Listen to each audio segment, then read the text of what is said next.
എല്ലാവർക്കും നമസ്കാരം. എൻ്റെ പേര് ഡോക്ടർ ജിജോ ജോയ്. ഞാൻ സ്പൈൻ വേദ ഹോസ്പിറ്റലിൻ്റെ സീനിയർ കൺസൾട്ടൻ്റ് ആണ്. അപ്പോൾ നിങ്ങൾ ഈ സ്പൈൻ വേദ ഹോസ്പിറ്റൽ എന്ന് കേട്ടപ്പോൾ തന്നെ നിങ്ങൾക്ക് ഉണ്ടാവും എന്താണ് സ്പൈൻ വേദ ഹോസ്പിറ്റൽ. അത് ഡിസ്ക് ബൾജുകളും സ്പൈനിനുണ്ടാകുന്ന പ്രോബ്ലംസും ട്രീറ്റ് ചെയ്യുന്ന ഒരു ഹോസ്പിറ്റലാണ് സ്പൈൻ വേദ ഹോസ്പിറ്റൽ. അപ്പോൾ ഈ ഹോസ്പിറ്റലിൽ വരുന്ന രോഗികൾക്ക് നമ്മൾ സർജറി ഇല്ലാതെ തന്നെ ചികിത്സ നൽകുന്ന ഒരു സ്ഥാപനമാണ് സ്പൈൻ വേദ ഹോസ്പിറ്റൽ. നമുക്ക് ഇന്ന് ഡിസ്ക് ബൾജിന്റെ 5 പ്രധാനമായ കാരണങ്ങൾ നമുക്കൊന്ന് പരിശോധിക്കാം. അതായത് പ്രധാനമായി പറയുവാണെങ്കിൽ ലാക്ക് ഓഫ് എക്സസൈസ്. നമ്മുടെ ഇന്നത്തെ ഒരു ലൈഫ് സ്റ്റൈലിന് നമ്മൾ ആരും എക്സസൈസ് ചെയ്യുന്നില്ല. ആ എക്സസൈസ് കുറവ് കൊണ്ട് ഡിസ്ക് ബൾജ് ഉണ്ടാവുന്നുണ്ട്. രണ്ടാമത് പ്രൊലോങ്ഡ് സിറ്റിംഗ്, ഒത്തിരി ഇരിക്കുന്ന ആൾക്കാർക്ക് ഈ പറഞ്ഞ പോലെ ഡിസ്ക് ബൾജ് കണ്ടുവരുന്നുണ്ട്.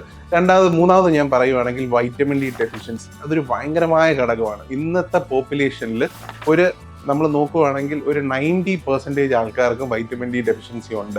പിന്നെ പറഞ്ഞാൽ നമുക്ക് എന്തെങ്കിലും ട്രോമ സംഭവിക്കുക, ആക്സിഡന്റോ ബൈക്കിൽ നിന്ന് വീഴുക, നമ്മൾ തെന്നി വീഴുക, ഇങ്ങനെയുള്ള ഒരു ട്രോമയിൽ നമുക്ക് ആ ഡിസ്കിന് പ്രഷർ ഉണ്ടാകുകയും ഡിസ്ക് ബൾജ് ഉണ്ടാവുകയും കാണുന്നു. പിന്നെ 5ാമത് പറയുവാണെങ്കിൽ നമ്മൾ വെയിറ്റ് ലിഫ്റ്റ് ചെയ്യുക. ഇപ്പം നമ്മൾ സെർവിക്കലായാലും നമ്പർ ആയാലും ഒരുപാട് വെയിറ്റ് ലിഫ്റ്റ് ചെയ്യുമ്പോൾ അത് പ്രോപ്പറായിട്ടല്ല ലിഫ്റ്റ് ചെയ്യുന്നെങ്കിൽ നമുക്ക് അതിന് ഡിസ്കിന് കംപ്രഷൻ ഉണ്ടാകുകയും അത് നമുക്ക് നെർവ് കംപ്രഷൻസിലോട്ടൊക്കെ പോവുകയും ചെയ്യും. അപ്പോൾ ഞാൻ പറഞ്ഞു 5 പ്രധാനപ്പെട്ട കാരണങ്ങൾ ഇതൊക്കെയാണ്.